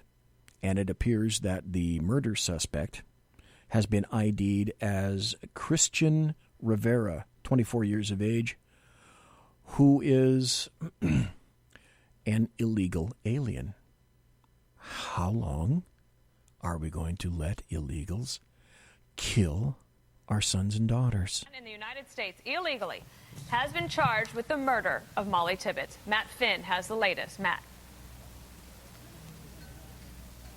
Just a tragic ending to this mystery. Nearly a month after Molly Tibbetts vanished on July 18th, police a short while telling us that 24-year-old Christian Rivera was just charged with first-degree murder in the death of Molly Tibbetts. Investigators tell us that there was a surveillance tape that was crucial in solving this mystery and this crime, a surveillance tape that showed Molly Tibbetts apparently running. They looked at that surveillance tape and apparently saw Christian Rivera in his car or somewhere on that tape. They say that they questioned Rivera about the death of Molly Tibbetts. He says that on the evening she went missing on July 18th, he was following her. We're not sure if he followed her first in his car or on foot, and that he eventually started to chase her, and Molly Tibbetts said, "Get away from me." She got out her cell phone and asked him to get away from her. He tells police at that point he blacked out. Then this morning, nearly more than a month later, he blacked out. Sure he did. This man took authorities to the body of Molly Tibbetts, which is not far from here. It was found in a cornfield, apparently trying to be hidden by some extra corn stalks. Investigators say that that man has been charged with first-degree murder, and we are expecting to learn much more as this story develops. Matt, could I ask you something? I know you've been covering this case from the beginning. Early on, when the police had a press conference, they said at one point that they believed that the suspect was hiding in plain sight. Do you think that Christian Rivera was that person? Well, we're told that he lived in this area for 4 to 7 years, so he was perhaps a member of this community, maybe a well-known member of this community. So it is very likely, Dana, that he was hiding in plain sight. Authorities and families said that they think there's a possibility that the person contributed to the search efforts. We can't confirm that. We don't know if Rivera was hiding out the entire time. Which frequently happens, people insinuating themselves into an investigation whenever they can under the guise of, I just want to help, when in fact they're personally involved. Monsieur has unlocked! I hate to be crude, but this shit has got to stop. Ladies and gentlemen, boys and girls, children of all ages, you've been listening to the Bloviating Zeppelin's Berserk Bobcat Saloon radio show live and direct right here on the SHR Media Network. If you want to contact me, you can find me on Twitter at BZEP, BZEP, and on my blog, bloviatingzeppelin.net. I post there at least once a day. I want to say thank you to Lonnie Poindexter for the first hour, and promotional consideration is by the Lockheed Martin Company and also by the Boeing Aircraft Company. If it ain't Boeing, I ain't going. And to Pratt & Whitney Engines Thrust, you can trust. Thanks to my personal KC-135 Kettle One refueling team with whom I will be consorting shortly, probably in less than an hour. Thanks to Lonnie Poindexter again. I greatly appreciate his time. Thanks to you for listening live. Thanks to folks taking part in the chat room. Thanks to people who are listening in the podcast. Tomorrow night, Sackheads Against Tyranny, right here on the SHR Media Network. God bless everybody. Take care. Be safe. Come back tomorrow night, please.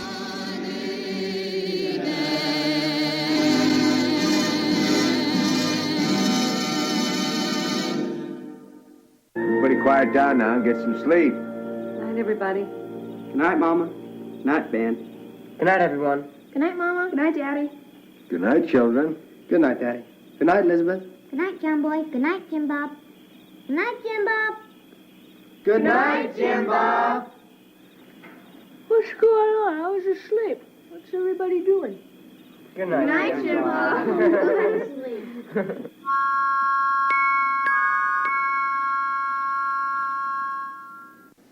Good night, and good luck.